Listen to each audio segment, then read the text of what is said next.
For now, though, here on the LCQ for the 450 group, the gates are up, we're ready to roll, and they're down, and off we go then. Who's it going to be then into that hole shot?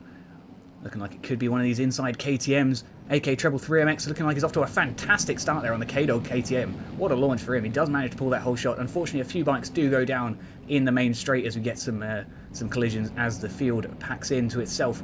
Max M, though, leads the motor here on the HCS Husqvarna. We've got AK Treble 3 on the KTM in P2. Paco for P3. And a pretty nice little send here as we come up and over this big old soupy triple. Very nice stuff there. We're going to have a look back up with Max. It looks like he started to break away from the rest of the field, so that's always nice to see. Back down there to P2. That's now Paco, as it looks like AK had a bit of an issue. Has he? I think he has. Paco then currently holding on to the P2 position then on the MX-911 KTM. Lovely stuff indeed. Schaefer on the JP suspension bike, trying to squeeze his way down the inside. Can't quite get it done. The Benetton Racing Husqvarna almost coming out of nowhere here. That's Maverick. Almost. No, he does take the position all the way up then and into, I believe, P2 on the track here. Max has got himself a little bit of breathing room. Maverick then, unfortunately, does go off track. Rejoins nice and safely, though, ahead of Schneider. Or Schaefer, sorry. I don't know why I said Schneider. Having a bit of a brain fart there. The JP suspension bike, unfortunately, does go down and gets in the way there of another rider. It's not a big deal. Not a big deal. AK Treble 3 then manages to find his way back onto the podium, but not before Paco snatches it immediately back up into that podium position we go then. It's side by side now between the MX bike and the JP suspension KTM.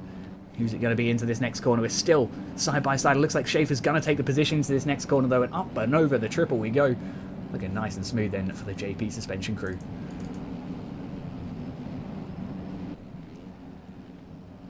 Is Linda on laptop or is not racing? Not 100% sure. I assume possibly just not racing. Of course, you don't usually see him in the 450 LCQ, so I wouldn't have noticed until we get into the main. But we shall see, we shall see. Regardless, though, Paco right onto the back of Schaefer here. This is still a three-way battle now in the fight for P2. Maverick currently holding that position, and Schaefer currently in P3. But it's absolutely lovely work then here for these guys tonight. Max M on the HCS Husqvarna, though, is storming away there with a 9.9 second gap. Absolutely phenomenal work there up at the front of the field. We'll give him a little bit of screen time in a short while. Of course, it is just the top four making it through in the LCQ here this evening. Oh, and a big crash there for the Benetton Husqvarna. A super unfortunate situation there for Maverick. He's going to try and get on track as quick as he can, but that's sure to leave him with at least a 1 to 2 second penalty. That's going to be very drastic there. Linz will not be racing tonight because his laptop is not the standard one he wants to race. That's fair enough. That's fair enough. No reason to stress yourself out too much if things just aren't ready for it.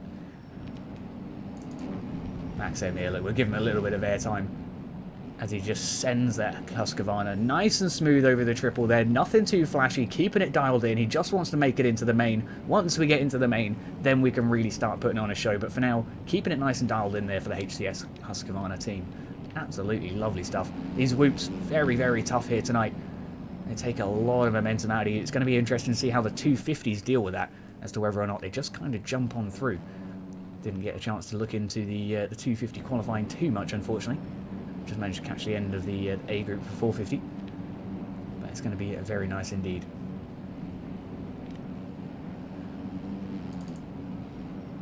Lovely stuff here for Schaefer as well. He's found himself with a nice, comfortable few seconds of space here between himself and Paco. In fact, no, between himself and Maverick. Maverick now the P3 bike here on the Benetton Husqvarna. We saw him pick up that penalty earlier on, though. That is going to come into effect, as you can see Paco closing in behind. Roughly a 1 second penalty then, I believe, between Maverick and the clock, I guess. Paco then holding on to P3 for the podium by technicality, but P4 on track here at the moment. That means, though, if the bad egg BCP Husqvarna can get close enough, he might be able to sneak his way into the main event here tonight as well. He's just going to have to get a little bit closer there to Maverick to bring that penalty into effect. Unfortunately, side jumps onto the tabletop, not going to help too much in the grand scheme of things. Down the inside then for Paco, and he's keeping it nice and stable then on the MX-911 KTM. It's always nice to see him doing a good job. We've got Maverick round to the outside on the Benetton bike. He looked a little bit slow, but it doubles all the way into the section. Some huge lines there for the Husky as he pulls up that gap once again between himself and the KTM. You can see, I think it's actually an estimated 2 seconds between these guys in terms of those penalties, which is seriously, seriously dramatic at this point in the moto. Or maybe it's just a 1 second. Maybe it is just 1 second. Who even knows anymore? We just kind of make things up as we see them. Looking like we're doing okay, though, as we come into the final couple of laps here tonight. For the 450 LCQ, of course, like we say, just the top 4 going to be making up into the main here tonight. We've got Cloud, currently P5. Unfortunately, he loses a position and Bad Egg resecures it. Can he get close enough to get that P4 position? That's still yet to be seen. The gap between Max and Schaefer just 2.3 seconds now, as the HCS Husqvarna seems to have made some kind of a mistake and sacrificed the 8-second lead that he had there prior. We've got Schaefer there on the JP Suspension, sorry, KTM, closing in there for the P2 position. He might be able to secure the win here tonight for the LCQ if he pulls it out of the bag. A big old double there from the outside. A little bit of a case, though, for the KTM just behind. Schaefer here now putting on some serious pressure onto the racing leader once again. Can Max dial his head back in and start stretching that gap back out, though? That's the real question here tonight. We're going to have a quick look at lap times just to see what's the possibility. A 103.931 then for the current racing leader, and a Schaefer puts in a 103.2 with a 103.6 there as his last lap, putting in faster laps pretty consistently than the racing leader. Could definitely see a change of hands here as we come into that final lap. Paco just a little bit off that top spec pace with a 103.8, but still fantastic in terms of consistency. Maverick and Schaefer seems to be having a bit of a battle. This is a fight for P2 on track. Of course, Maverick's still holding on to P4 on the timing gates. Definitely going to be detrimental to his long-term night. Hopefully he can stay up in the transfer position, though.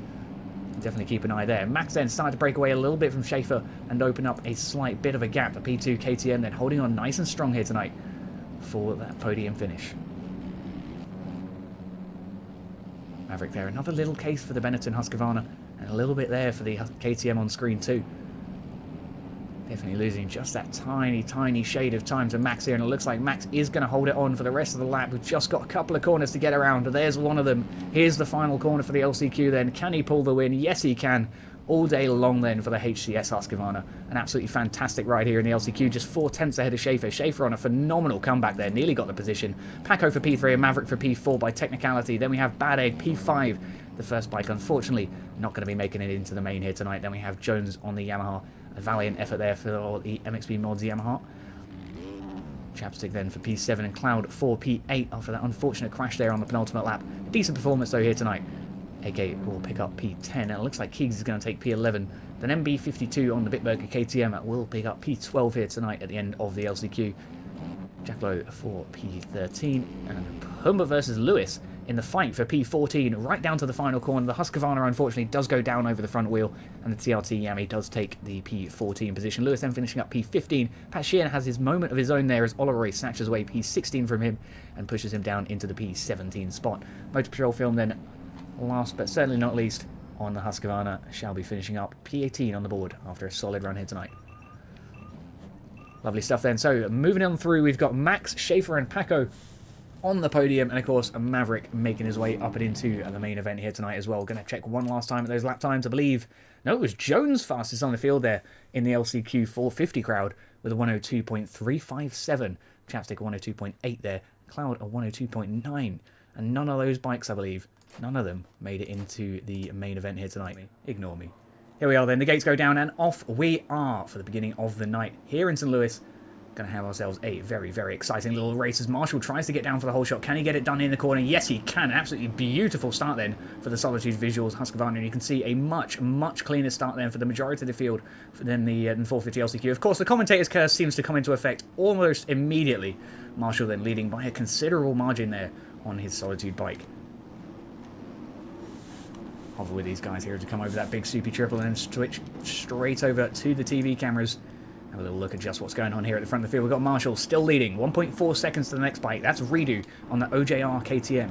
He's having a pretty nice start to his evening then. We've also got Henrique here on the Vital MX KTM looking to close down that position and squeeze a few more positions out of the podium here. We've got Gleno just closing in as well. Another OJR racing KTM looking nice and smooth as we do so. Brad Jekyll though, a phenomenal move there for the Mostra KTM rider. Gets the position done on the inside, up and over the triple we go. Very, very clean stuff. A beautiful start to his race. Redo then going down. Henrique then will secure the P2 position now on the track, and Brad for P3. Both bikes promoted up and onto the podium.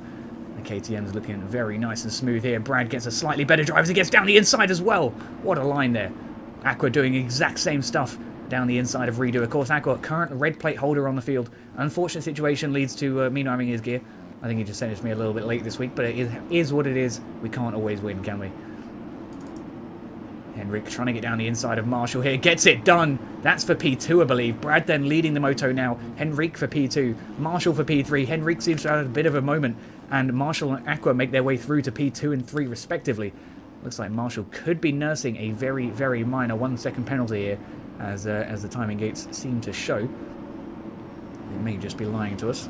MX Bikes is a little bit dodgy sometimes like that. You know how it is, boys. Regardless, though, Marshall currently holding on to that P2 spot. Aqua absolutely storming here on that privateer KTM. The team name, of course, a little bit wrong this week, unfortunately, but it is what it is.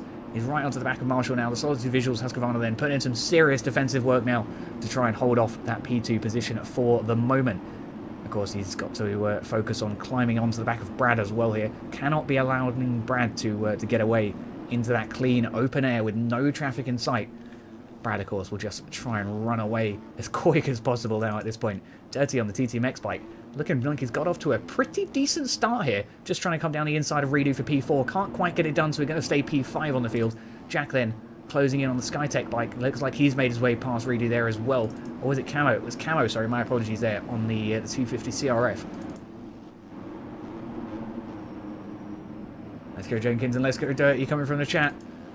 We'll see if they can make their way up through the field in a very short moment. Jenkins, of course, on a hustle bike. Looks like he's down in P18 at the minute, so a little bit of a climb to go.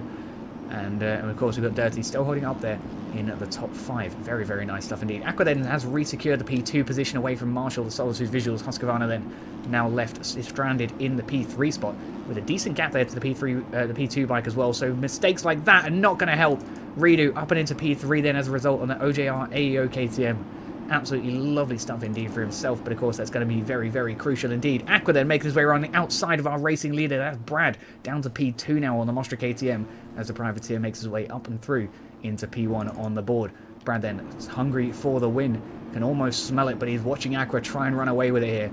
He's got to do absolutely everything he has. We shall see what is going on. But no, Aqua then leading the race once again here. And Brad closing in for that position. Can he get it done here on the 495 KTM? It's going to be a tough, tough fight here for the situation. Looks like he's left his rider font there on the back of his gear as well as also having his number on the gear. So a bit of a goofy rookie mistake there, but it is what it is. Appreciate the follow there, Zerds. We're having ourselves a very, very exciting start to the 250 races here tonight. Brad looking super duper strong there on the Mostra KTM. Aqua looking tidy on the outside there, but it looks like Brad's almost trying to find a position here. Up and over the table we go, scrubbing our way through alternate lines. Almost picking up into the same rhythm section here as we go single into the corner. Brad's still holding on a decent gap here to the back of Aqua. Aqua not able to run away just yet. It's going to be a tough little situation indeed. But yeah, it is a very, very tough, tight technical circuit here this evening. A lot of these corners gonna catch a few riders out when they least expect it. It's all going to be about paying attention, staying consistent, and putting in a solid overall performance throughout the rest of the night. For now then, back down to P3, we have Marshall on the Solitude Visuals, Husqvarna holding strong on the podium for the moment. The 999 bike of the TTMX rider, Dirty, holding on to P4, just outside the podium here at the moment. Less than a second between himself, or just over a second, sorry, between himself and the P3 position. Definitely not out of contention yet. We'll see if he can pull something special out of the bag a little later on. Redo closing in as well there, looking to try and capitalise on his accelerating pace. Yeah, whatever, brain. We're going to just chill though. Owen Bartlett down the inside on the Triumph Racing KTM, looking nice and solid here, currently holding on to the P6 position, just ahead of Laurent Demeaux and Jack on the Skytech Co. Racing KTM just behind. Is it Skytech Co? It is Skytech Racing Co. Sorry, my apologies for the dodgy pronunciation. Checking back up with the leaders here. It looks like Brad's holding on to that P2 position just behind Aqua. Roughly a rhythm section separating them. Brad seems to have had a bit of a moment and all the way down to just in front of Marshall now. That's going to create a big 6.6 seconds there between Brad and Aqua now. That is a dramatic gap, and you cannot be letting the red plate bike get away like that. Marshall then in P3, looking like he could be on the hunt now for P2. Now that he can see that P2 position once again, that's going to give him a new spike, a new lease of life to try and get that pressure done. Just 4 minutes on the clock now for the first moto of the Triple Crown here tonight. Your ideal is a 59.4? Hell yeah, Bolter.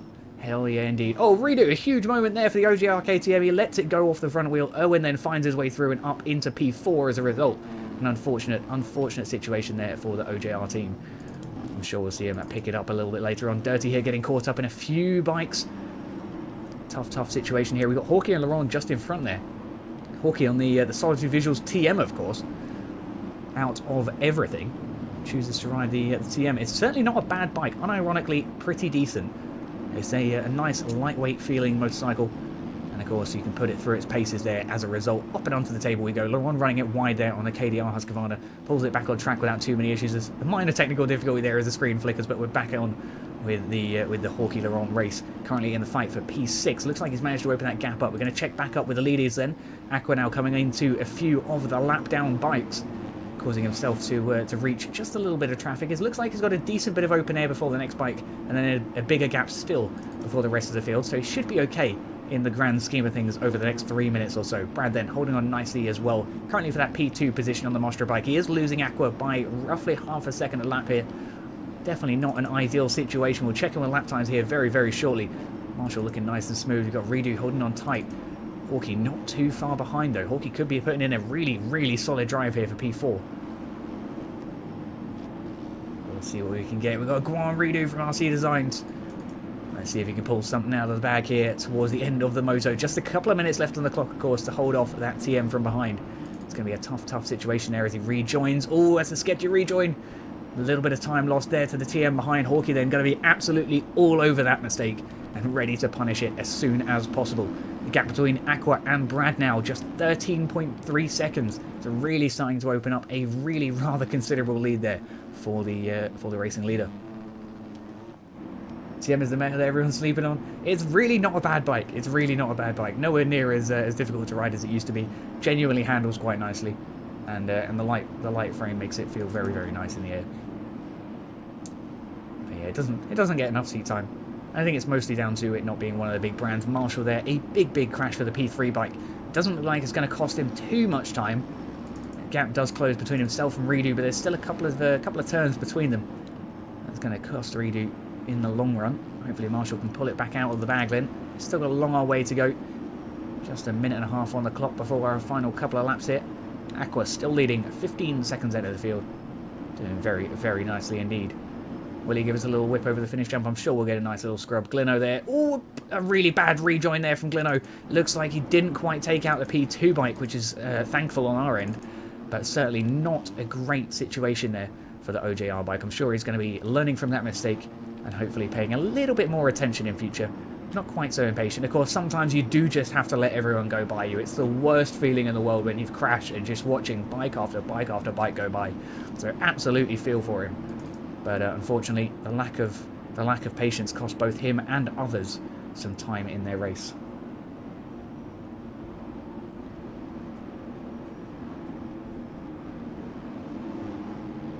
Lovely stuff then indeed. Checking in with Brad here. Looks like Brad's catching up to the back of the field once again now. Just 20 seconds off the leading pace. Definitely a tough situation. But yeah, Brock, the EU 250 is a little bit less competitive than the NA 250. I would argue that arguably they are still doing better than the NA 250 riders as a result of they don't get 5 hours to practice, but it is what it is. But yeah, the 250 NA is a little bit, or 250 EU, sorry, it's a little bit less competitive than its NA brother, of course, due to the fact that they get less practice. Aqua just really good at picking up on those lines as well. But I believe that I believe personally that the 450 EU is where the main show is. So then he gets more time on the track. Exactly. The thing is as well, you've got to remember those NA guys, even with that few extra hours, they're only squeezing at best an extra second, maybe a second and a half out of the laps, even with all that extra time. So it really just goes to show just how impressive some of these EU riders are. 30 minutes into practice and they're able to qualify for a pro race ahead of hundreds of other people signing up and trying to compete against them.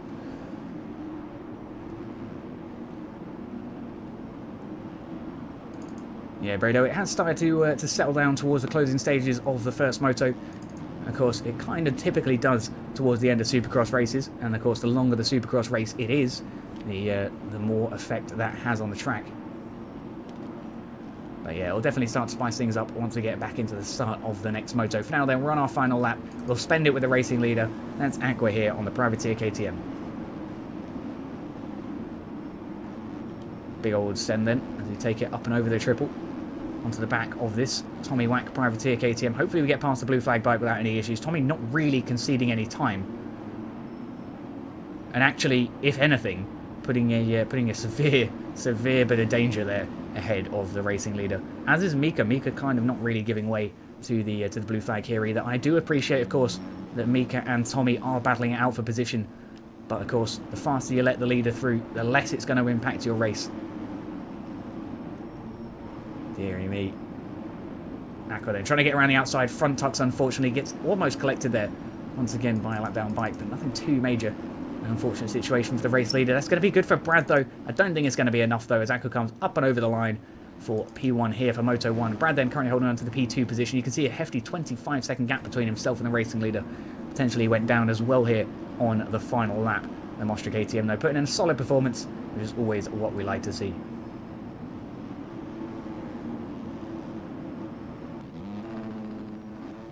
Lovely stuff then for Brad up and in the P2 position. We've got Marshall here for P3. Another 12 seconds off the back of the P2 bike, but lovely stuff indeed for the Solitude Visuals rider. A podium is always happy to be get. Yeah, well done, Brain. Alrighty, Hawkey then down the inside of Redo. Looks like he's managed to get that P4 position, and can he hold on to it? Just a matter of seconds. It looks like he will there as Redo, unfortunately, does crash on the outside. Hawkey then for P4. Redo misses out on P5. No, he does get P5. Sorry, my apologies. It was a lap down bike that came across the line just there. Owen Bartlett then on the Triumph Racing KTM will be coming in for P6. Lovely stuff for him. Dirty, a solid finish here tonight for P7 after HM suffers with a 1 second penalty over the line. Laurent Demo for P9 and Mika finishing P10 here just ahead of Tommy Wack. Tommy Wack P11. An unfortunate end then to the race for the privateer rider. But now a lovely, pretty interesting start to the 250 races here tonight. Of course, Aqua did open up that field quite early on once he got past roughly 5 or 6 minutes into the race. Managed to get that lead and started walking away with it. There were a couple of moments where it was questionable and we started getting a little bit closer. We can see the fastest on the field by a considerable margin there is Aqua with a 59.881. 1.5 seconds there ahead of Brad. Just not quite able to get that pace up here towards the end of the evening. For now, though, we're getting over to 450 main to go see main event number 1. Here we are then for the 450 group. Friendly reminder, tripling over the finish into the wall is a disqualifiable offence. Here we go, then, off the gates and on to the start of the race. Who's it going to be for the whole shot? Looking promising for Neon here on the JP Designs KTM. What a fantastic launch for himself. TJ then holding on to the P2 position for now. It looks like he's had a little bit of a moment, but managing to get back on top of things. Steiner having a big moment there on the Ace Moto Husqvarna, though. Definitely costing himself, or KTM, sorry, my apologies. Sanjay and Neon, though, having a battle for the lead. Look at this. Down the inside goes Neon as Tyler makes a mistake on the outside line there. JP Designs KTM there making his way through. Hakon now for P2 and Tyler J for P3. The Ace Moto KTM then making his way through the field quite nicely here and potentially looking to get ourselves a very exciting little bit of a race. Tyler J, of course, still holding on to that big old shiny red plate here on the white KTM, just to confuse me a little bit here tonight with the colour choice. There we are. Breezy, though, holding on nice for P4 on the AJP KTM. Could be closing in as well. We've got Maverick on the Benetton, Husqvarna down. A big crash then for the Husky. An unfortunate situation indeed. Breezy, Aiden, Dorian, Sanchik and Jake all make their way through and past the down Husqvarna. Tough situation to find themselves in. Neon, though, opening that gap up very nicely. A 1.3 seconds here at the front of the field already. Down to the outside, though, he's having a tough situation. But yeah, like some of you guys were saying, at 250, a little bit less competitive. This 450 crowd much closer. And 250 East is very exciting 250 stuff for the EU group at least. Anyways, for now, though, we have a Neon and a Hakon holding on pretty strong here. Hakon, though, of course, leading just by half a second here at the moment. In fact, no, I'm telling a lie. Tyler J is leading by a nice 1.6 second gap there between himself and Hakon. Hakon for P2, Neon down to P3 then as a result of his mishap. Breezy's going to take this motor. We shall see, Sleepy, we shall see. It's going to be a well-fought battle if he does. He's currently P6 there on the AJP bike and lost a couple of positions since we last saw him. Aiden on the MXP Mods KTM, though, doing it very nicely. Could be looking like he's holding on pretty solid here into the next couple of sectors. What lap time's looking like? A little bit early to tell. We'll check in a couple of minutes. For now, though, Tyler J is keeping himself very solid here at the start of the field. Hakon for the P2 position here on the Ace Moto bike. Good stuff indeed. Neon then. A decent gap there opening up for the top 3. We've got Aiden and Dorian, I believe. It is Dorian there on the Mostra KTM, closing in onto the back of the MXB Mods counterpart. Can we find a little cheeky position here? KTM versus KTM. Going to be a tough situation. Dorian runs it wide off the outside berm there, sorry. Brain had a halt there for a moment. We're doing alright. Is AMS called off? It is, unfortunately, Bradley. It is, unfortunately. Had a few last minute things come up for the hosts. They had some family things, basically. So, of course, it is Easter time. They want to spend time with their family. It is what it is. But yeah, last minute things came up. Had to have a reshuffle. Couldn't quite find anyone in time. It is what it is. But I'm sure it'll be back up and running next time without too many issues. Neon then trying to get down the inside of Hakon. Almost gets a position done past the Ace Moto KTM. It's really tough, though, to make something stick on the JP Designs bike here. What's the cheat line this time at the head to ban? It is that, yeah, if you go over the finish double, if you send it absolutely massive, you can downside the wall jump right at the end of that straight. So just coming around this corner then, driving down the inside, because we don't need that big triple, of course, over the double. But yeah, they can triple from that finish jump all the way into the downside of this wall that Neon's just going over now. And that is the illegal line of the night. There's always something silly that the pros find that just wouldn't have been accounted for by any normal rider, you know. So we can't really blame Stoney for that. It is just an unfortunate situation. It is what it is, though. Can't always account for it. So there's like 4 seconds. Yeah, there's a huge line. But like I say, if someone pulls it off in a race and we see it, they shall be disqualified. Hakon there makes his way through the whoops. A little bit of a jump, though, towards the end. Keeps it nice and stable, though, regardless. Having a nice time. Tyler J, though, currently holding that red plate on the big old white KTM. Having a very nice night doing so.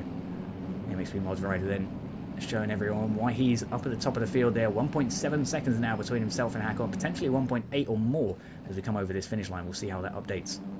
1.6, sorry, Hakon closing ever so slightly. We are going to have a quick look at those lap times, see how it's standing in the middle of the race. 58.957 then for the racing leader with a low of a 1 minute there. We have Hakon with a 58.639 on that last lap, with a 58.8 on the previous, with a 101 low on the second lap. Then we have Neon with a 58.63. No, what?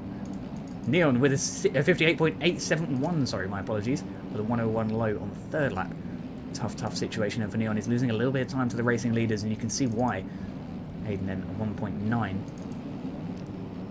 minute flat almost from Dan. So Dan could be catching up with Aiden here in the very near future. Closing onto the back of the number 13 Mostra KTM just up in front there. We'll have to keep an eye on that as that develops. Hakon then lost a little bit more time to the leader by the looks of it. Tyler J starting to break away just a tiny fraction of a second at a time. But that's all it'll take to open up a nice considerable gap there towards the end of the moto. For now though, 6.5 minutes on the clock and Neon at P3. Doing quite nicely there for the JP Designs team. Dorian Marriott having a bit of a moment of his own. Tough situation there for the Mostra rider. Aiden then all over him as a result. The MXP Mods KTM looking to put some real pressure. Down the inside we go for the KTM. Can he find it done? No, we can't. Dorian then holding on to the position, at least for the moment. Aiden tries to show him a front wheel down the inside line there. Can't quite get himself alongside, though, to force a positional pass. Down the inside we go. Incredible how reliably these 450s pick up that inside rut. Oh! And a huge moment there for Dorian. Not actually sure what happened. I think it was just a little bit of a Poposo moment on the exit of the corner there. Yeah, just a front wheel tuck as we were transitioning from the wall to the ground once again from the berm. Unfortunate situation there. Hello, Nacho. How are you getting on, man? Probably not the best way to enter a stream chat. Just saying. Anyways, we're having a nice time here. Hakon holding on reasonably okay. Looks like we're coming into the back of some blue flag bikes already here in the early stages of the race. Just 5 minutes on the clock here for the 450 group. Tyler J keeping himself very smooth though. 3 seconds now is the gap between himself and P2. Hakon then still putting in a really nice performance here for the Ace Moto team, keeping on a very strong pace here tonight. Could be looking at a cheeky little win if he can get a closed up gap between himself and Tyler J. Of course, Tyler's not going to give him any open doors if he can avoid doing so. Looks like he caught his handlebar in the inside of the pre-made rut. That is not what it looked like at all, but I'm not going to get into too many arguments. It was definitely just as he was transitioning from the wall of the erosion down into the rut once again that just a little bit of a Barboso front tuck could happen to anyone. Not to worry though. Hakon looking nice and smooth, keeping himself tight. He's got closed up a couple of tenths there between himself and Tyler J, so he could be looking at a developing battle there in the near future. For now though, Neon versus Breezy in the fight for P3. This is the podium battle now between the AJP KTM and the JP Designs KTM. Who's it gonna be? Neon to the front for the moment. He's holding off a defensive inside line for the minute. Can he keep it tight though? Yes, he can. He can keep it very, very tight indeed. Looking smooth as we do so. Frankie Sinatra, how was your day, Cupcake? What have you had? Or who do you have for the W tonight? And 250s and 450s. Not entirely sure. I think 250, it's got to go to Aqua. He's had a phenomenal first moto, and if he keeps it up throughout the rest of the night, he should be chilling in the grand scheme of things. A near 20-second gap there between himself and P1, or between himself and P2 in the first moto. Breezy there snatching away the P3 position, just as we're talking about that. Down then on the TSCZ KTM, trying to close in as well and try and squeeze P4 out of Neon. It's going to be a tough, tough fight though if he can do so. Breezy there has a nice positional move. He's right onto the back of Maverick now. Maverick, of course, blue flag, moves out the way. Down there, does hold off onto the back of Neon. Can't quite find his way past just yet. But yeah, I think it's going to be Aqua for the 250s. You'd be silly not to put your money on Tyler J. He is, of course, a red plate holder for the 450 group as well. But Hakon has been running super solid here tonight. And could be putting in some really nice laps towards the closing stages of the race. And indeed, the rest of the night. We've got the Triple Crown event here tonight. Showing lap times yet? Was paying attention? Yes. We had 58s pretty much across the board in the top three. Here, here, and here. And then Breezy, I believe, just on the 1 minute clock there. Allowing Neon through. Neon backing up into the P3 position then as a result. Neon, of course, running the 53.8 as well. 59.3 there from Dan. Neon riding the wall here, really is indeed. Tyler J, though, look at this performance here from the racing leader. We're going to have a little lap with the leader here, just to see what sort of lines are available to these 450s. Outside to inside here for the hairpin turn. Getting ourselves back down into the next hairpin. Inside once again to maximise on the drive. Looking very, very nice.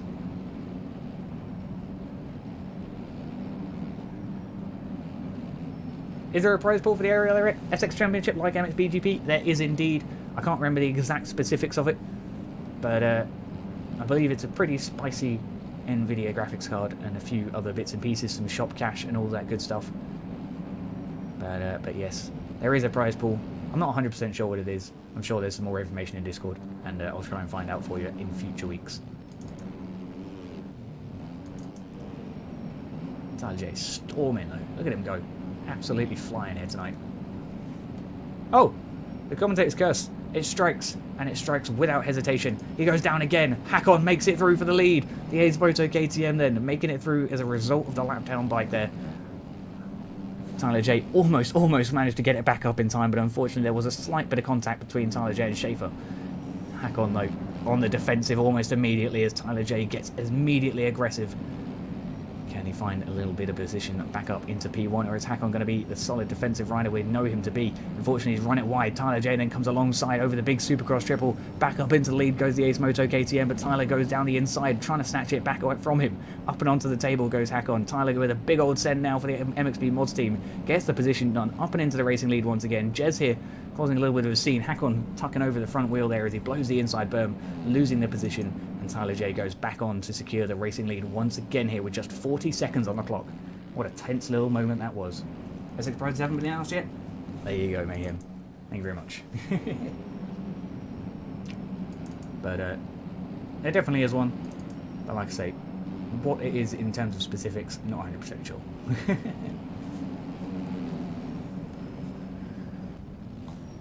Jez on the privateer KTM, absolutely capitalising on the fact he's been lapped here at the moment, and following absolutely every line that he can learn from Hakon here to try and improve on his optimum lap time.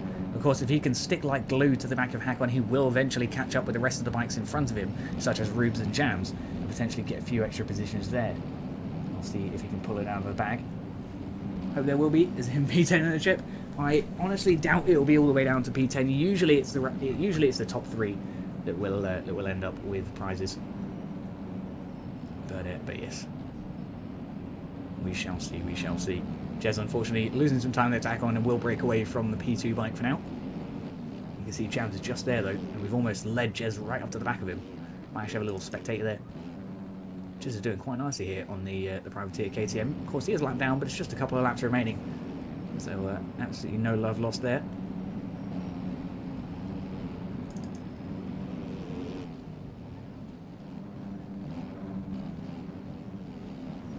On there, a little bit of an overjump as he gets the red flag waved. Unfortunate situation there, leaving him to have not enough speed over the finish jump, opening the gap between himself and the racing leader just that little bit more. So we are going to spend that final lap with Tyler J, the current Moto 1 champion, or well, Moto 1 winner, as long as he sticks it through for the rest of the lap. Of course, it's not over till it's over. Anything can happen, and we saw him crash the penultimate corner just last lap. We shall see, we shall see. Fingers crossed for Tyler. He doesn't make too many mistakes. Anyways, it's been a pretty nice night here so far then for the MXP Mods team. It's going to be very, very, very happy indeed. Dill Pickle there to the outside, allowing him through. Lovely to see the blue flag in action. Around that penultimate corner, being very, very careful this time, and nearly touches his handlebar on the floor, but holds it upright. Through that final corner we go, and Tyler J will secure P1 then on the board here tonight. Pack on for P2. Just finishing up behind Rubes here. Lovely stuff indeed for P2 on the board. Down then on the TSEZ Swan Labs KTM, looking like he could be closing in. Can he find a position? It's him versus Neon. Neon currently holding P3 on the track. Dan currently side by side with him as he come into the final corner. A little bit of a tail wag there from Dan as he adjusts his racing line. Gets the position done. What a lovely pass there for Dan. Neon had a slight penalty, but what a fantastic battle there. Breezy then coming home for P5 on the board, and Aiden for P6. Followed very, very shortly by Lipasek, the P7 KTM. Then we have Dorian Merritt on the Mostra KTM, looking like he's going to be closing up pretty shortly here for the P8 position. Sandchicken will take P9, and then Jake for P10, provided nothing major changes. We'll check in then. Check in with the chicken. Across the line we come then for the Mostra team on P9, another bike in the top 10. That's what we like to see. Jake then, not bad performance as well in that top 10. Cam just missing out. An unfortunate situation for himself here this evening. Definitely been struggling just a little bit this season. Dill Pickle there on the MXB Mods, on the MXB MR. What is that? Someone explain to me what MXB MR is. I'm a little bit slow with keeping up with the team names. Anyways, we're having ourselves a nice little evening. We shall crack on back over to the 250 crowd to check out Moto 2 here very, very shortly. On the gates then once again, this time for the 450 class. Looking like we're going to have... Oh, the 250 class, sorry, my apologies. 250 West. Looking like we're going to have a very exciting little Moto 2 underway here. Down at the start straight we go. Is it going to be Marshall for the whole shot? It's not, as Frankelek barges him out the way there on the JPR KTM. Fantastic start then. Lovely stuff indeed. It looks like Henrik there nearly did a 720. That would have been quite impressive. We've got Dix here on the system decal Yamaha, closing off the P2 position. Brad then in P3, Willie for P4, Tommy Wack for P5, Hawkey for P6, and the rest of the field follows very, very shortly afterwards. Exciting stuff. Jack there on the Skytech Racing Co KTM. Unfortunately, not off to the best of starts. Frank Lake having a bit of a moment, and it's Dix then on the system decal KTM. My goodness me, it's a Yamaha. It's a Yamaha. He's at the front of the field as well, so he's having a nice little start to his race. We've got Tommy Wack there currently in the P2 position, and Willie just behind by the looks of it. The privateers on the back of the system decal Yami then. The leader though opens up a lovely, lovely gap. Willie then makes his way through and up into P2. Lovely stuff indeed. What a race where we've got Dix and Willie leading. It's not something you can say too often. Here we are though. Oh no, a bit of a case there for the privateer KTM as Tommy Wack sends it over the top. Almost getting a position done there, but Will holds it off on the whoops for temporarily. Tommy though gets that position done almost immediately. Brad trying his hand down the inside. Looks like he might be able to get it done. Yes, he does. Up and through onto the podium. A little bit of network lag there on my end. And unfortunately, Brad Frankelek has a bit of a collision. Willie then makes his way through back into the P3 position for the privateer bike. Lovely stuff indeed. Tommy Wack then onto the back of the racing leader. Can he find a way through? That's going to be the real question here. Where is Aqua, the red plate bike, currently holding on to P8 by the looks of it, as Henrik finds his way through. Could be updating here over the next timing gate. There's P9 it's showing now. Unfortunate. Back up the racing leaders though. We have Tommy Wack holding on to the P2 position just ahead of the privateer KTM behind him.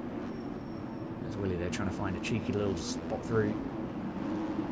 In fact, sorry, my apologies, Tommy is leading the moto with Willie in P2. If Willie then takes the lead, but not for very long there, as Tommy resecures the position after a bit of a recovery ride. Redo then now takes the racing lead. Willie for P2, Tommy back for P4 as Laurent Demeaux finds his way through and up onto the podium as well. Deeks then the previous racing leader on the Yamaha, now down to P5. Redo then crashes out, it looks like, down to whatever position that may be. And it looks like Laurent Demeaux up and in the lead here for the KDR racing team. Absolutely beautiful start then for the Husqvarna rider. He's broken free from most of the field. Willie here has been staring down the back of pretty much every bike that's been P1 so far and hasn't had a proper chance to hold that P1 spot himself just yet. I'm sure we'll see it come in the near future. Unfortunately, cases like that aren't going to help. Tommy Wack then down the inside makes it through and into P2 as a result. Lovely stuff indeed for the privateer KTM. Unfortunately, he's hit the front wheel on the butt there. Like I say, these corners super difficult, super technical this week. Oh, try and fit two bikes in the same rut, and that math just does not add up. Dix then takes the position and gets up into P3 as a result. Looks like the system decal Yamaha though, potentially holding some nasty penalties. We'll see how that develops. For now then, up at the front of the field, we've got Laurent Demeaux still leading on the KDR Husqvarna. We've got Willie for P2 and Redo for P3. Lovely start for these guys then. Tommy Wack P4 trying to change things. But yeah, a lot of bikes struggling to hold on to the pace here with that sheer pressure of the entire field here behind you. Can we see what Day is doing? Guy must be stuck in first gear. We'll have a little check out with him in just a little moment. Unfortunately, Redo's gone down. A big crash then, allowing Tommy Wack and Marshall through. Lovely stuff then for the Solitude team. They're going to be very happy with that. Let's have a little look at Dirty on the TTMX KTM. He's unfortunately all the way down here in the P16 position. Not off to the best of starts then during the second moto, but there's still one to go. And of course, still 6 minutes on the clock to try and change things around. But it's going to be tough to pick up some extra points here throughout the duration of this second race. Trying to get down the inside of Mika there. The Vital MX KTM, though, putting in a pretty decent bit of defensive work. We're going to jump back up to the fight for the P3, though, as that seems to be spicing up here between Marshall and Tommy Wack. Tommy Wack then less than half a second ahead of the Solitude Visuals Husqvarna here. What you boys want for dinner? Because clearly I was cooking. Deary me.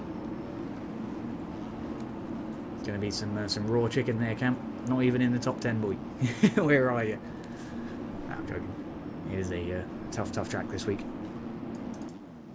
as is evidenced by the amount of bikes just going down. Well, they're holding on to the P2 spot. We've got Marshall for P3, still sitting pretty on the podium. Wait, is he? Hold on, I think I'm chatting shit to you. Tommy Wack for P2, Marshall for P3. No, I'm telling the truth. Redo then for P4, it looks like, and Aqua for P5 here. Oh no, he's over the front wheel. Boso just grabs hold of that front end then and says, "Not today." Not today, Mr. KTM rider. Hawkeye then on the TM, closing in the background for the Solitude Visuals team. Can he get a cheeky little position here? Somehow, somewhere, you just fell off in Supercross. It happens, man, it happens. Sometimes it's a bike update. Sometimes it's just the difference in how the tracks get built throughout the season. Of course, sometimes it's a mix of the two. Aqua then trying to make something happen onto the back of the system decal Yami here. Can he find a way through? Yes, he can. Scrubbing his way through there under the KTM. Lovely stuff indeed. Up and into, I believe, P6 on track ahead of Hawkeye and Dix. Could be holding on to a bit of a penalty there, though, by the looks of things. We'll see if it updates over the timing gates as we've got the position by a considerable margin now. Oh, a big crash there for Aqua, and Hawkeye and Dix will take their position straight back then for the Solitude and System Decal teams. Lovely stuff for the TM and the Yamaha rider. Very happy indeed. Is that behind the 16th? Yeah, it was a tough situation.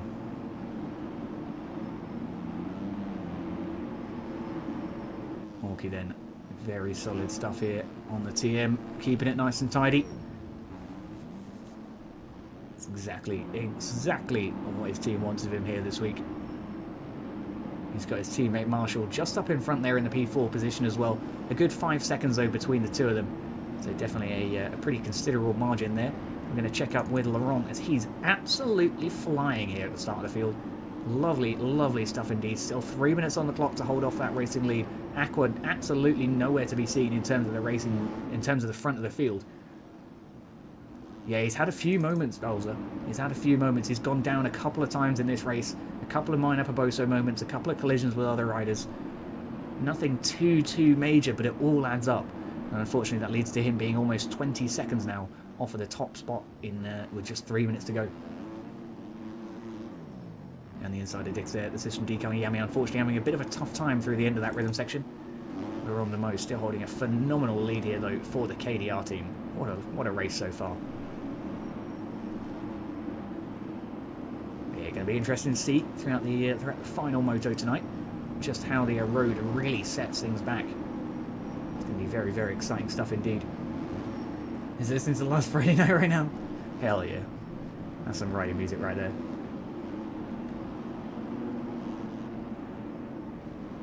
Tommy here absolutely sending it though. Having a lovely time here in the P2 position. Going to be picking up some healthy points here for this end of the second moto. Hopefully, fingers crossed, we can keep it going for the third. For now though, we have Marshall versus Willie in the battle for P3. That's the Solitude Visuals Husqvarna here, just ahead of the Privateer KTM. Looks like Will's holding on to some unfortunate penalties there. At least 1, potentially 2 seconds then for himself. Certainly not ideal at all.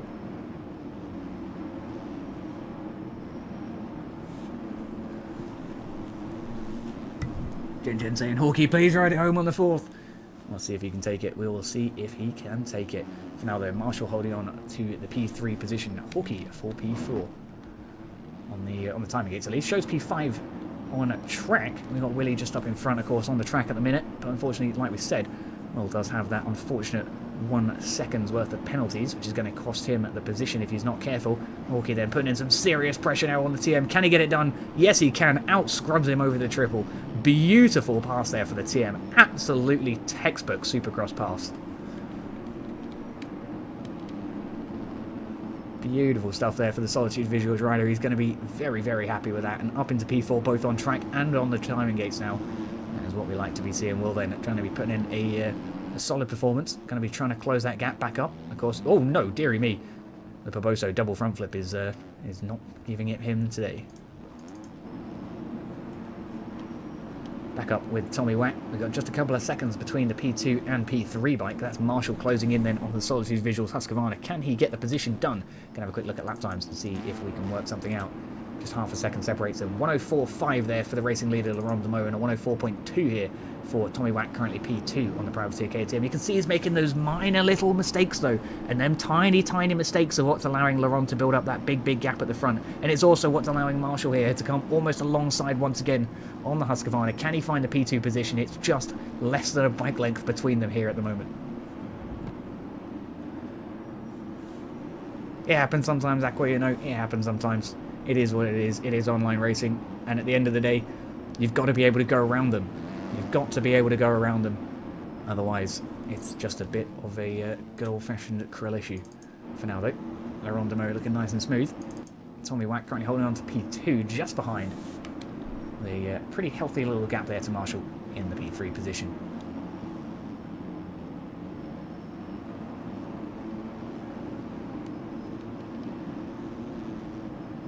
Beautiful stuff then as we come here onto our final lap for the top 3.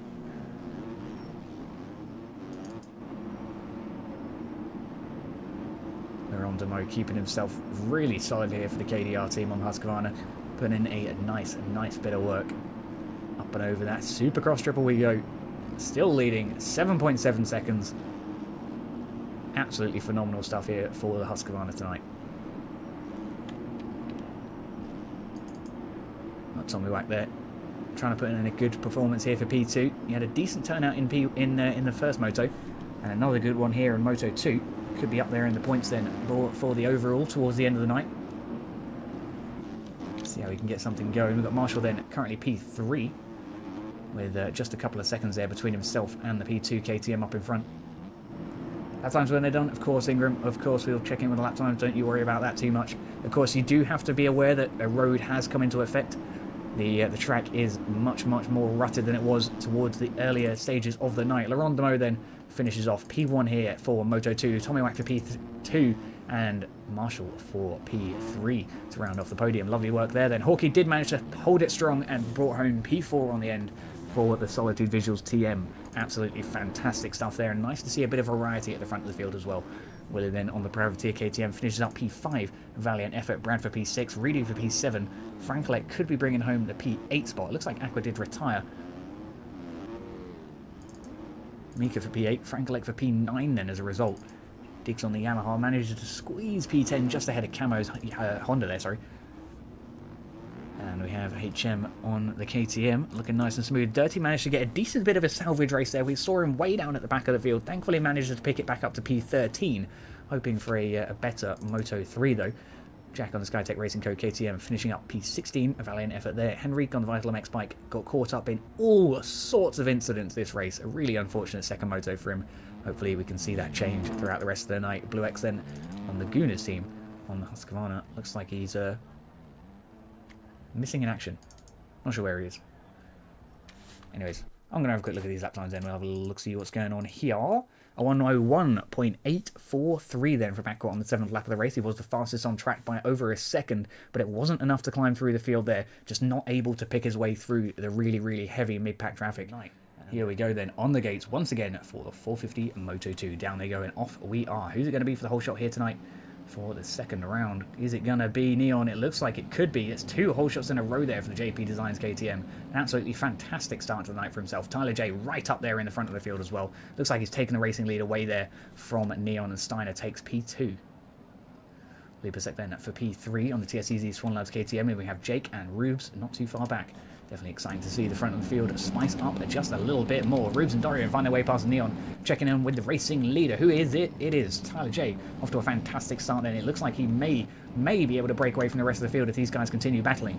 Lipasek and Steiner fighting out here for P2. The TSEZ bike down the inside. Can he get it done? Yes, he can. The Ace Moto bike then running outside now for Steiner. Gonna lose another position potentially to Jake. Thankfully, though, he holds on to it. Jake there down the inside, trying to re-secure the position on the AJP KTM. Does almost get it done here ahead of Steiner, but Steiner locks off the door there and keeps it shut for the foreseeable future, at least. We shall see, we shall see. Yeah, no idea, me too. It's an unfortunate situation. Regardless, though, we're having a nice time here for Lipasek, who's absolutely stormy, currently holding that P2 position just behind Tyler. Tyler, though, opening up to 2 seconds here ahead of the field. Seems to have had a bit of a moment himself here to close that gap back down between himself and Lipasek, but it's certainly not too close, and it doesn't have too many mistakes left in the tank. Lipasek then trying to close in onto the back of the racing leader. Getting a little bit hairy on the throttle on the exit there, but keeps it nice and tidy. Just noticed he's got a little GoPro on the side of his helmet there. Nice little additional feature. Well, Jake here keeping himself nice and stable for the AJP team. The KTM then looking to try and get some good points on the board here this evening. Just having a bad patch, that's all? Yeah, it happens. It happens. We can't be top of our game all the time, you know. Regardless, Lipo and Tyler seem to have closed down for a second there, but it's opened back up here between the next rhythm section. So potentially Lipo having a bit of a hiccup there that's allowed Jake to catch up there on the AJP KTM. Jake, they're going to be putting in a nice aggressive performance here now with 10 minutes on the clock to try and secure that position a little later on in the night. We'll see if he can pull it out of the bag. Lipo getting all sorts of wrong through the whoops there. Jake going to be able to double his way over as a result, and almost gets his way past side by side and does get through for the KTM. Lovely, lovely stuff indeed there. Beautiful line from Jake. Which moto is this? This is 450 Moto 2 Fear. 450 Moto 2. Lipo currently holding on to the P3 position here just behind Jake. We've got Tyler J leading Jake for P2 and Lipo for P3. Steiner then in P4 on the Ace Moto team. Looking like he could be snatching away a podium here very, very shortly. KTM meta is crazy. Yeah, the 450 guys really, really favour the KTM. Me personally, I quite like a Husky for both 250 and 450, but I'm also not a pro level rider, so you know, maybe the suspension just favours me a little bit more. You can see a couple of Huskies mixed into things, and the 250s, the Husky is a lot more prominent, but it's still KTM majority for both classes. A lot of people favouring the KTM this season. But as is always, we usually do end up with a for want of a better term, a meta bike with the OEM pack. Just as a result of them all being slightly different, there is of course going to be bikes that are better than others in Supercross and bikes that are better than others in outdoor. So it's just going to be a matter of personal preference as to what bike you actually end up choosing. And then a lot of the other guys, once they start seeing that really fast-paced pull out of the top few bikes, they'll start switching over to it to see what it's all about. But it does not mean by any means that that is the only bike that's usable. Jake then currently P2, and Lipo closing that gap up. Looks like he may be able to find his way through. Jake, of course, in the AJP bike, got past Lipasek in the previous lap there at the end of the whoops. And into the next rhythm section, but he's keeping nice and steady. Big Yamaha guy yourself? I used to love the Yam. I used to love the Yam. I don't really gel with it in this update particularly. It's still a good bike, but it's not quite my favourite at the moment. But I do really love how it looks. So hopefully hopefully we get a little bit of a Yamaha buff in the next update. Love seeing the Yammies up there. Jake, though, is putting in a really, really nice bit of work here for that P2 spot. Tyler J, in the meanwhile, has just kind of opened the gap up as the red plate bike does.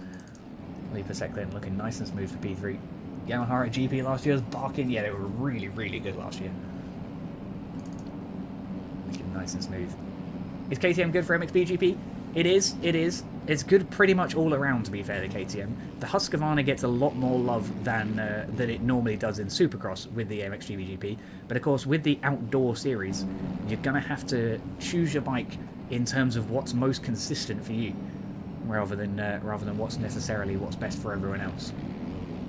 Like I say, pretty much any bike is still usable to a professional degree. Of course, there will be bikes with very, very slight edges. I personally am not sure that KTM's going to be super duper great for outdoor. It's been showing pretty well though so far this season. But we will see, we will see. And who knows, we may end up with an OEM update before the outdoor series even starts. Who even knows? Certainly not me. Where is Keegan? That's a good question. Absolutely no idea. It doesn't appear to be on the field tonight. Steiner then, just behind Lipo. Can he find a position up and into P3? Almost. Almost. Not quite, though. It's NA. Well, that'd be why. That'd be why. Never mind, never mind. My brain's made of cheese sometimes, lads. Lipo here, though. Currently holding off for the P2 position quite nicely between himself and Steiner. Looks like Jake's had a bit of a fall off there and all the way down to P5 as a result. Hakon there just finding his way through on the Ace Moto KTM. Lovely work for Hakon. He's going to be very grateful for that position and, of course, hunting down some more. But unfortunately, the commentator's curse strikes immediately and without hesitation. And does, of course, almost take his position back from him. He manages to hold on to it in front of Jake, though, for the meantime. We'll see if he can continue to do so. It's going to be a tough situation indeed. Steiner then right up to the back of Lipo. Lipo appears to be harbouring a nasty little penalty, although that could just be speculation on my part. Steiner then manages to get through after Lipo crashes down into P5. Hakon then for P3 and Jake for P4. Hakon now down into P5 once again, and Hakon to P5 and Hakon to P3. That doesn't make any sense. Jake then back up into P3, Lipo for P4, Hakon for P5. Down the outside though, can he get it done past the TSCZ bike? It's going to be super duper tight as we come up and over the wall jump here. Tries to have a look down the inside of the bike, but just can't quite get it done. Alongside in the corner there, Lipo will outdrive him. Jake holding on to a really, really comfy P3 now as a result of Hakon and Lipo's battle for P4. Look at this stuff though here from Hakon. Down the inside line. Can he get it done? He's alongside Lipasek now. Lipo to the table. Hakon scrubbing his way through though. Lipo with a little bit more of time lost there. Looks like that inside double in sends it for a really, really nice line for the 450s. Hakon getting a nice considerable gap there between himself and his opponent. Right past Jake as well here as we scrub our way through the section. And he said the system.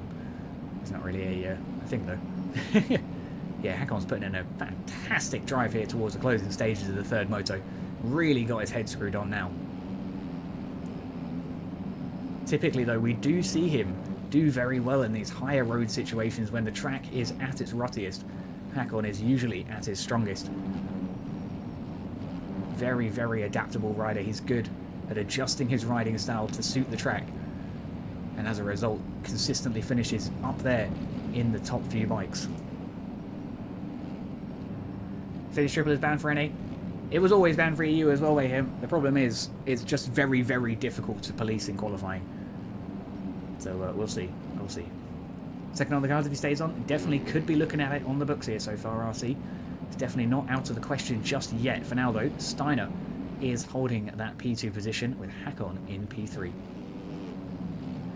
It looks like, unfortunately, the Ace Moto bike may be harbouring a penalty. I'm not 100% sure that's accurate, though. we will see as they get a little bit closer, and the timing gates obviously update. It could be a second and a half between them, though. Yeah, it looks like no penalty then for the Ace motorbike, at least for now. Usually stays pretty consistent. We're not used to seeing it happen with penalties. Tyler J is having a fantastic race up here at the front of the field as well. Currently a 4.3 second gap between himself and P2. A little bit of time lost there for the Husqvarna, or for the KTM, sorry, I'm sure. But there you go. The colour of the bike just confusing me a little bit more. A 1.6 then from Tyler J as we come through into the third moto. Of course, lap times a little bit harder to put together towards the end of the night as the tracker road is really starting to come into effect and forcing some riders into changing up their lines just a little bit. TJ though keeping to stay on the majority preferential line here at the moment. Doesn't seem to be having too many issues with the road. Definitely going for the outside corner there though rather than the inside. Getting past ARL SX winner Max here shortly. There we go, the HCS bike giving way to the blue flag, as we love to see. Good awareness on the track and good appreciation for the rules. Shame there's no Lynn tonight. It is unfortunate. We always do like seeing him trying to climb through the field. He's had a relatively tough season, but he's put in some pretty good work even with that. So I'm sure we'll see him back nice and strong in the future weeks. But yeah, hope he's doing all right for now though. Oh dearie me, Steiner has a bit of a moment there as he gets cross-jumped by Eurus by the looks of it. Appears to be the black flag, or the blue flag bike, sorry, jumped across. I think he tagged the front of Steiner. Attack on there, and Steiner having an absolutely disastrous situation between the P2 and 3 bike, losing so many positions in the process. In fact, let's double check to see if they actually did. Eurus there. Leap a second Jake then, currently holding on to the P2 and 3 battle as Jake goes down the inside of the TSCZ KTM. Absolutely lovely stuff indeed. Yeah, it looks like Eurus, the Bird Moto lap down bike, did unfortunately cross-jump and therefore cut the front of Hakon's tyre off. Hakon then going down as a result, and as he tries to re-secure his position, just gets collected once again. Definitely not ideal. Or was it Steiner got attacked by the lap down bike? I don't even know anymore. Who even knows? Eurus there though, thankfully not giving any major contention between himself, Lipasek, and Jake just in front. Sorry, my apologies, forgot Jake's name for a moment there. But yeah, it's such a shame. Hopefully these guys can pull it back though. There's still plenty of time. Well, I say plenty of time. There's still a little bit of time to try and shake things up. Of course, it's not over till it's over. Literally anything can happen here in Supercross. A one crash can drop you a 10-second space if you don't get back on the bike quick enough. Actually giving way to the blue flag once again. Tyler J here with a nice, comfortable 7-second gap here and a big shiny red plate to go with it. Coming across the line here to take us on to our final 2 laps here tonight. Jake just ahead of Paco. Paco off to a tough little second or third race here. He did pretty well in the first moto, but unfortunately he's lost some pace here in Moto 2. Hang on, we are Moto 2 still, aren't we? Yeah, we are. Sorry, my apologies. My apologies. I'm so confused. Brain is not very good today. Jake then keeping it nice and smooth. A little bit of a heavy landing, but holds it nice and tight regardless. Have a little hydrate, that's probably a good idea.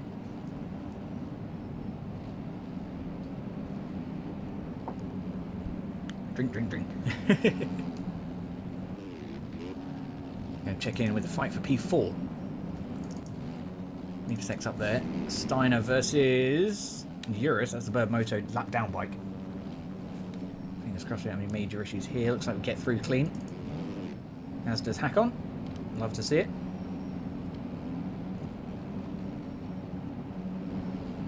Drank 5 bottles of water between the 2 motos? That is wild.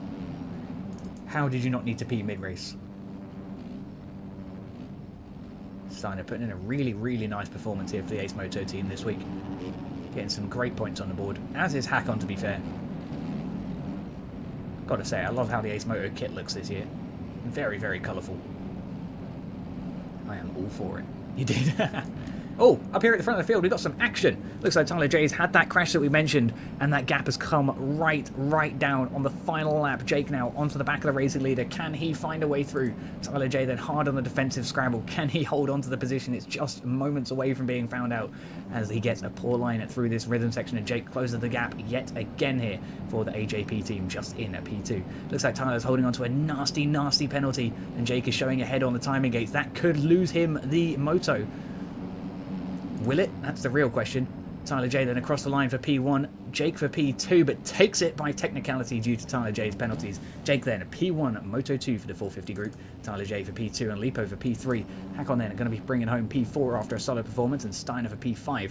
Lovely stuff indeed. Hayden then going to be coming in home for the P6 spot there for the MXP Mods racing team on the number 27 KTM. He's putting in a very solid performance here tonight. And P6, sorry, is his. Good race that? Yeah, it was pretty exciting there, especially towards the end there with Tyler J's crash and the closing between himself and Jake. And of course, Jake ultimately taking that position. Dorian there with an almost great front flip. That was really interesting. That worked fantastically. Breezy then bringing home to round off the top 10. Cam here, unfortunately, now in another race where he's just not quite up there. What is going on here? And a crash there with Dill Pickle. Not exactly what we want to be seeing. AJP on tap.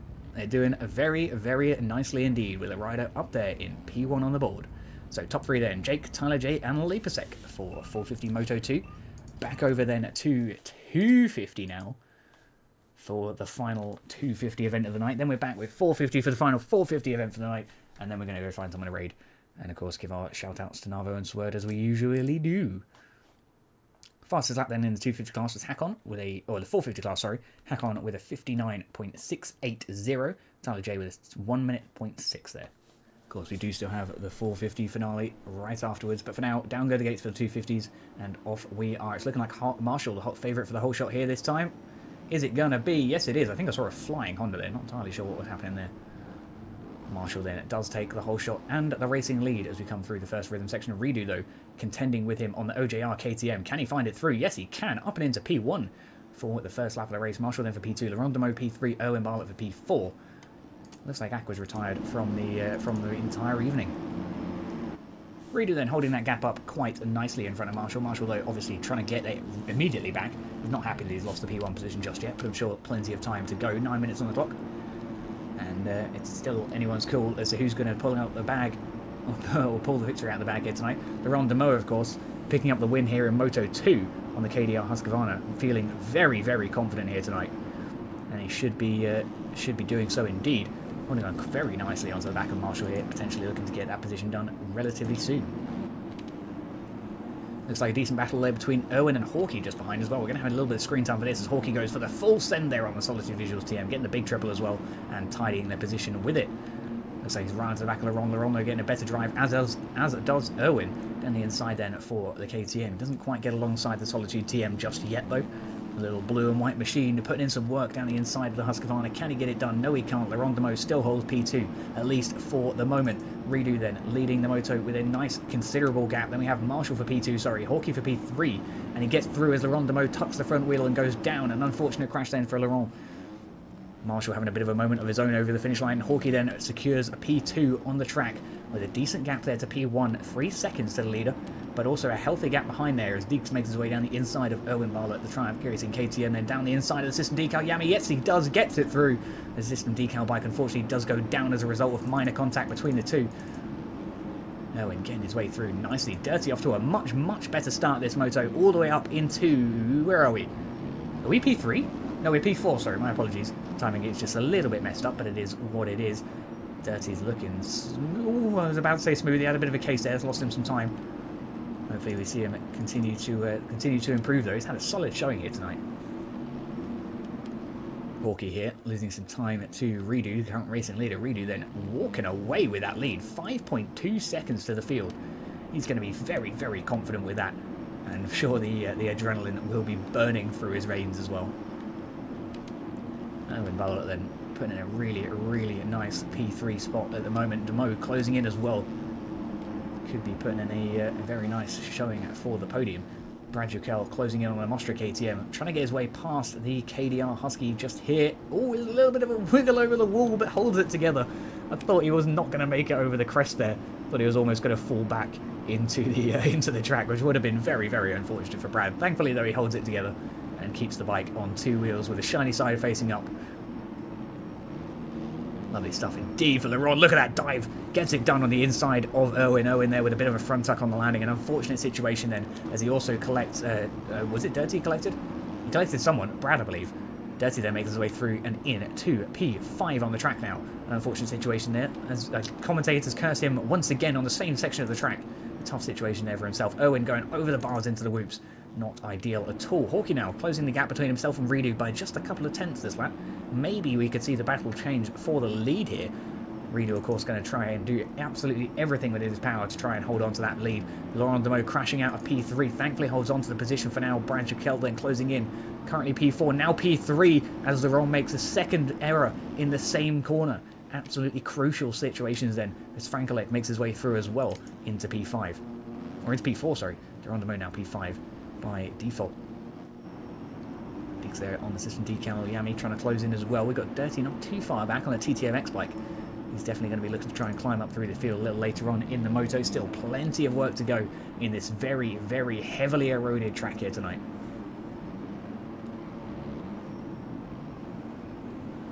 Down the inside we go. Looking nice and tidy here for Hawkey.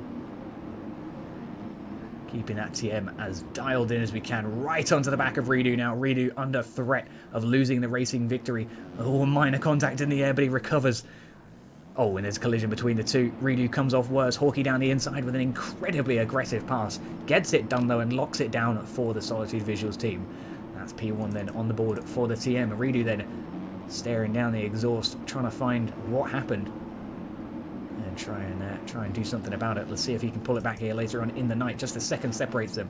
Brad then currently P3, just a few seconds off the pack. Laurent Demo and Dirty are scrapping it out in the battle for P4. The TTMX KTM then hot on the heels of the KDR Husqvarna. Can he find a way through? Laurent Demo, of course, a very, very talented defensive rider, more than capable of holding someone behind him. Whether he can pull it out of the bag tonight is going to be a different story. The front wheels not behaving quite as a lot of riders would expect. Frankelek there having more issues than most here at the moment. Currently holding on to the P4 position just ahead of Laurent. It's going to be a tough fight though between the two of these. It looks like Redo's catching back up with Hawkey though in the fight for P1. Stuff spicing up right up here at the front of the field.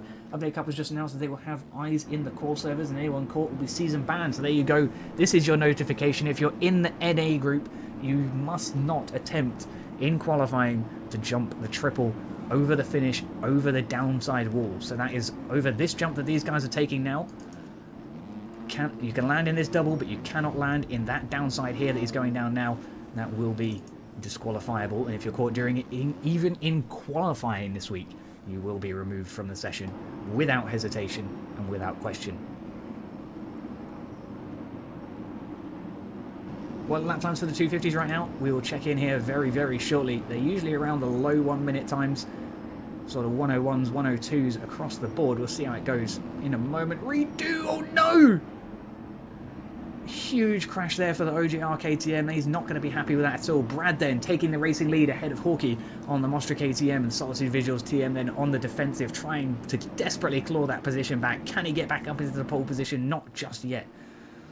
Not session, just the whole season. Oh, the whole season. Yeah, that's very good. Oh, season banned. Oh, wow, okay. Yeah, you won't be just disqualified from the race if you're caught doing it. You will be banned for the rest of the season. My goodness me, yeah. Do not be caught doing that. Or preferably, just don't do it in the first place. They will see it in your lap time.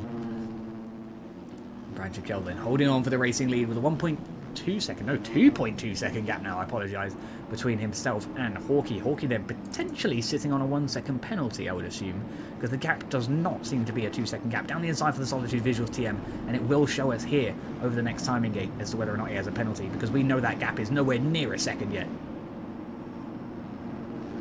There we go, 1.1 seconds. Hawkey does in fact have at least a 1 second penalty on the timing gates, or at least one more than Brad. Brad, I assume, holding a pretty clean race here so far. The Solitude Visuals TM then Going to be left with a lot of work here to try and open up a 1 second gap and the lead. Going to be tough, tough situations indeed. Redo then. Currently holding on to the P3 position and doing quite nicely in the meantime. JPR like Franklek though, closing in very, very hot on his heels here on the KTM. Franklek getting all sorts of wobbly through the whoops, but keeps it together. What race is this? This is the final race of the 250 class dub. This is race 3 for 250 West. Franklek trying to go around the outside of Reedy, getting it done. Lovely stuff there for the JPR racing team. But yeah, this is Moto 3 for the Triple Crown for 250. We have 450 Moto 3 coming up very shortly. Aqua retired during Moto 2 and neglected to come back for Moto 3. So that's where he went. He disappeared. Not happy with the fact he couldn't get through the traffic. And not happy with the fact I called it a skill issue either. Anyways, he's having a nice time. For now, though, we have Hawkeye just onto the back of Brad, trying to find that position for P1. Brad opening up a really, really healthy gap now, though. Nearly 2 seconds.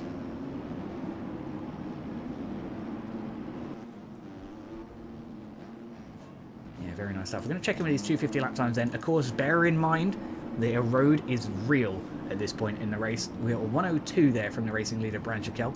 A 104 from Hawkeye, and a 103 from Franklek. 103.9 there from Reedy, and 103.9 as well from Marshall. Super, super tight in terms of the pace across the board here tonight. And like I say, the track is really heavily eroded at this point in the evening. We've had 3 motos now in this Triple Crown.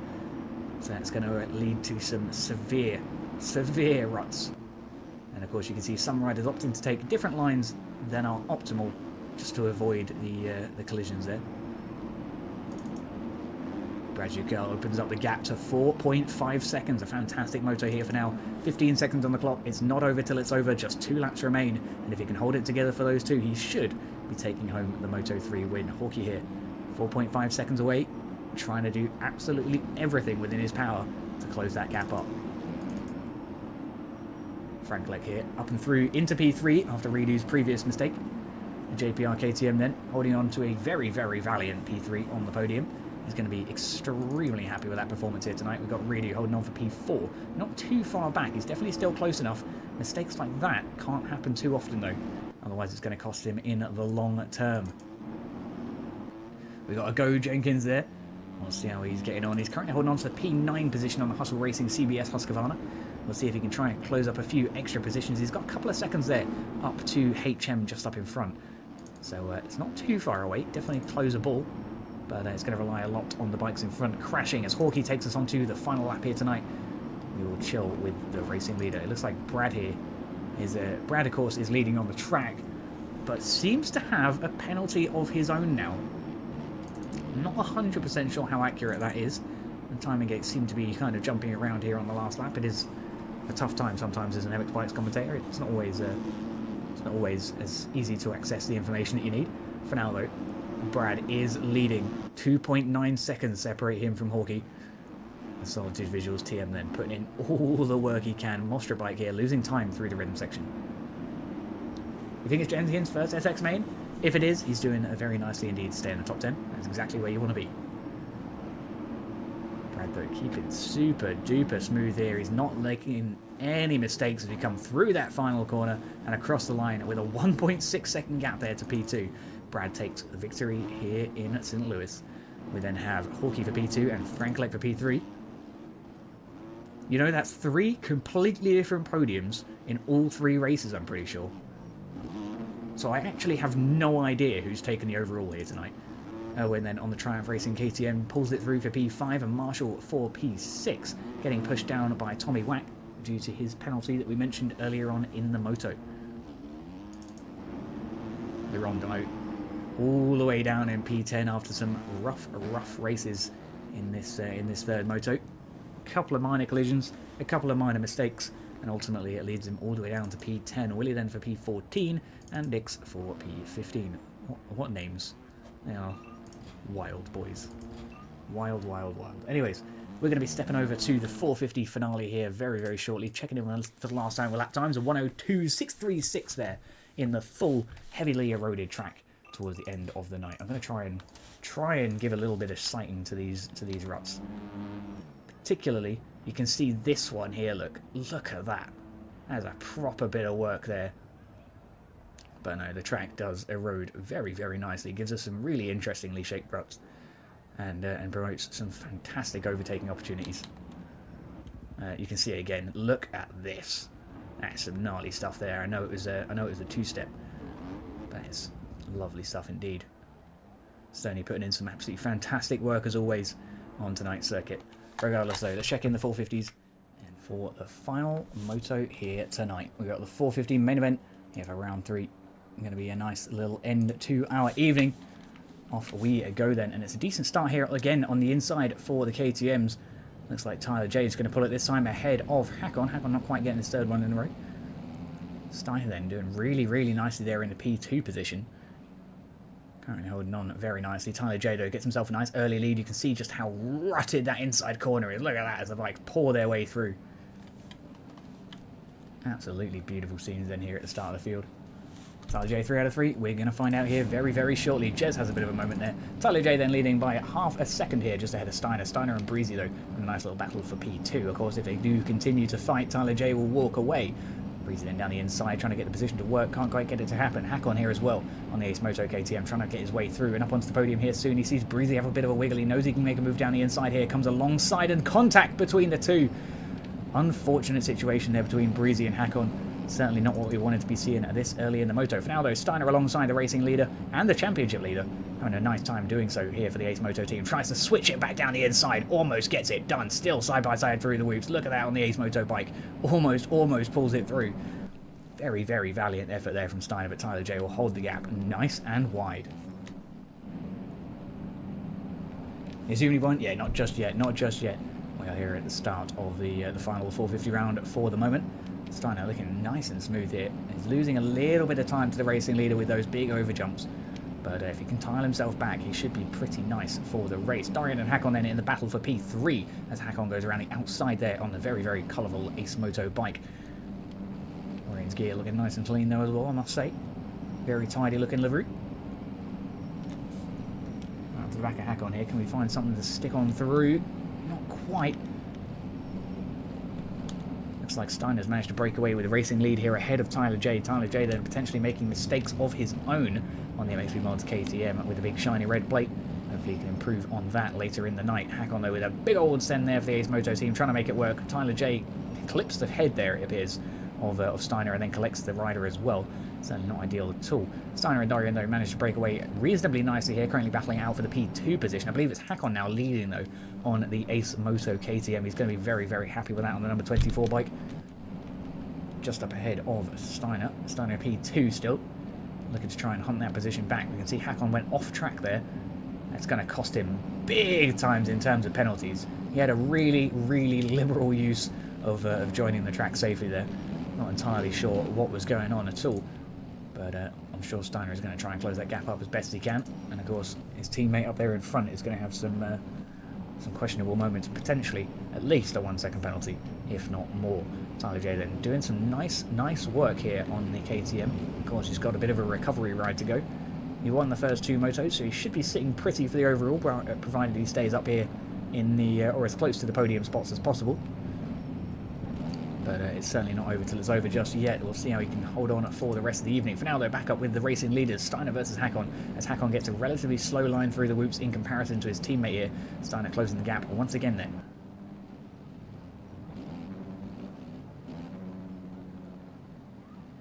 Keeping it smooth here for Steiner at the moment. We've got Hakon leading, just 1.3 seconds separates them. Tyler J all the way down in P3 with a 5 second gap to the leader. That's going to cost him big time.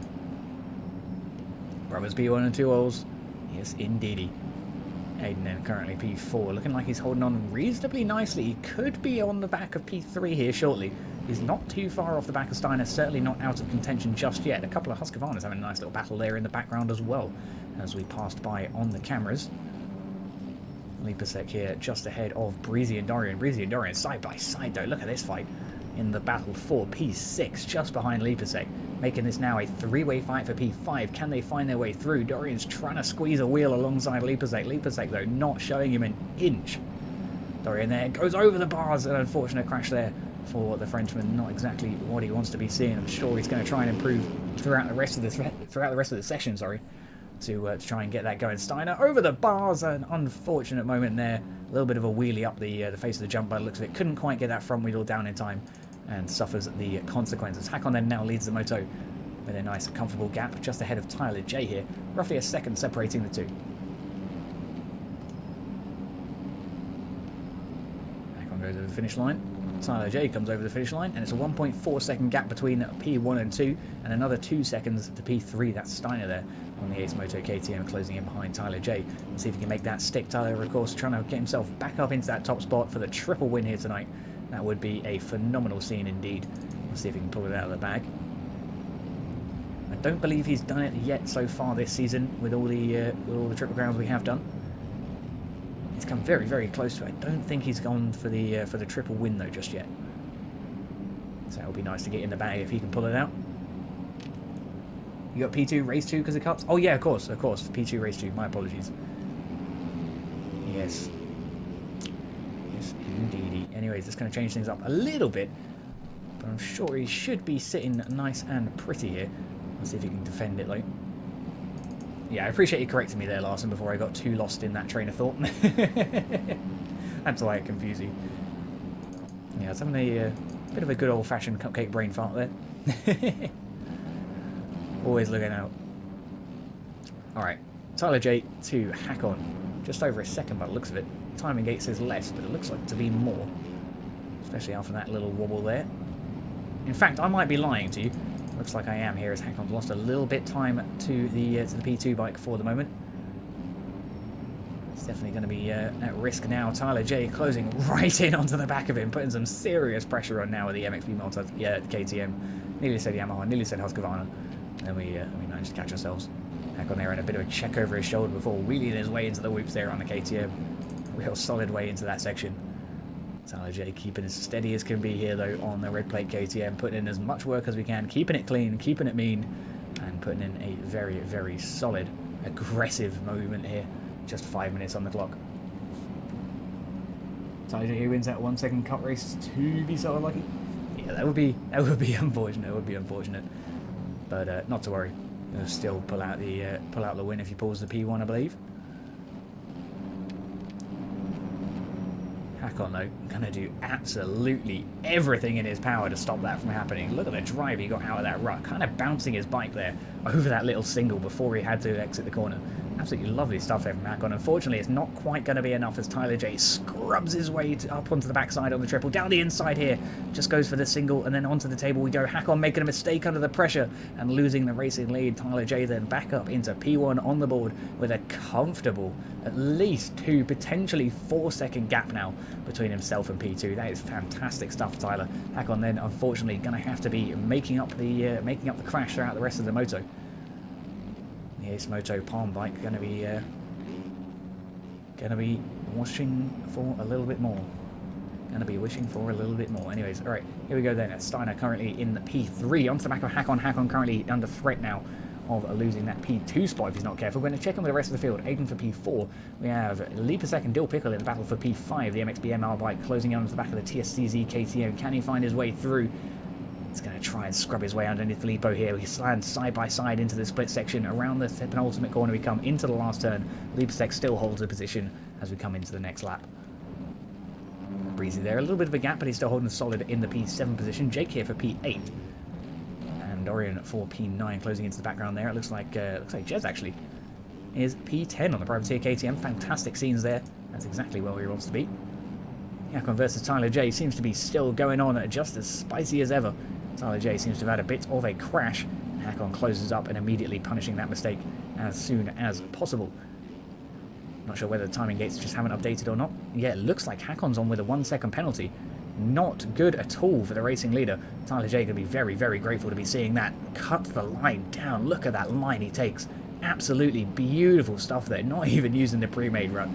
Just making a line of his own. And making it work as well. Up and into the racing lead. What a pass.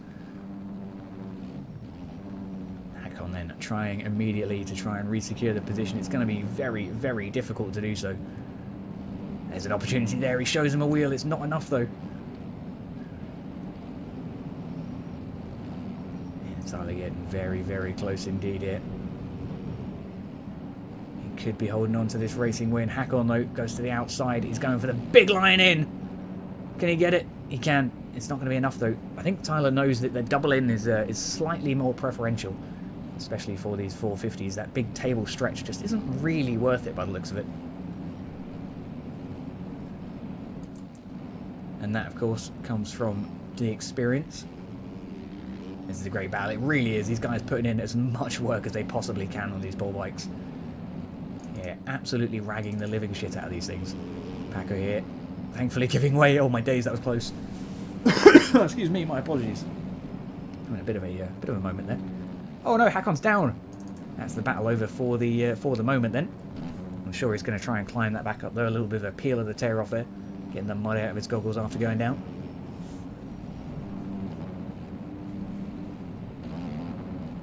Paco here giving way, as is oh my days! Both bikes trying to give way to the blue flag, but just, oh, it was such a tough situation there for Hakon. There was no real way through.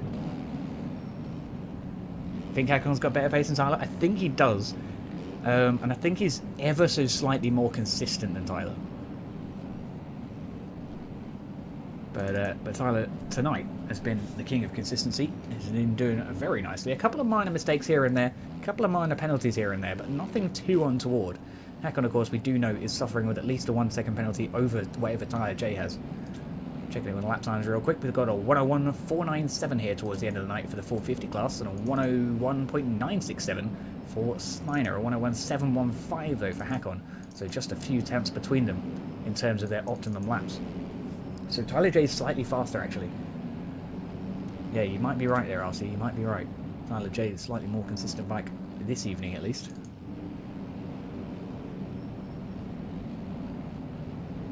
Keeping it very, very tidy here. Has a gorgeous KTM though. Has confused me a couple of times. I have called it Husqvarna more times than once tonight. But it is what it is. That is the nature of mixing and matching your bike colours. Doing a nice time though. That right side of the whoop seems to be really preferential for both 250 and 450. Oh dear, he was having a crash there. Not sure who that was. I think it was Hakon. It was. Oh no, the Ace Moto bike losing out on that consistency that we were praising him for just a couple of laps ago. Hakon's trying though. It's not like he's given up. Yeah, exactly. He's absolutely not giving up. He's still pushing it to the absolute limits here. He has to. He has to push it to the limits, and he has to pray for Tyler J's downfall. As there's a 6 second gap going into the final lap. Tyler J here is going to be working his way through some traffic, and Hakon is just going to be absolutely praying right now that a lapper causes an incident. Tyler J, though, praying for the exact opposite here down the inside. He's got a little bit of a hairy moment here between himself and Sandchicken. Sandchicken keeping a respectful gap, though, between himself and a racing lead. That was good stuff there.